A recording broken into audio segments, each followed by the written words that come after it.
understanding is that Chris had been the plaintiff attorney in a very complicated and tragic medical malpractice suit that was based on a failed airway. So this is a case we had for a lady that suffered an asthma attack while she was riding with her son on the highway. It was so bad that the son pulled over and called 911. When she got there, it took them so long to get her an airway. By the time they secured an airway for her, she was brain dead.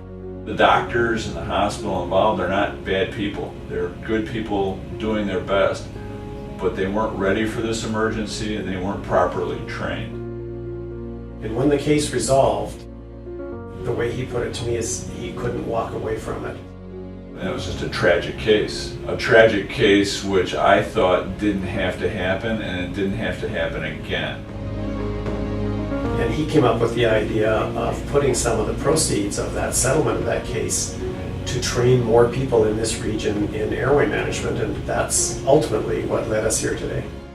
Well, we were lucky enough to have Mr. Hurley and the Difficult Airways Course come to us with this opportunity to present the material and to train our physicians in the techniques and principles of managing the difficult airways. When it gets to that point when the patient is so critical, you don't really have that much time to think, you have to act. And because it doesn't happen very often, the best way to prepare is with simulation. And our simulation center here is state of the art, and we run hundreds of people through simulation programs here every year. And we all teamed up, we figured out a way to make this a reality, and really excited that it's happening today.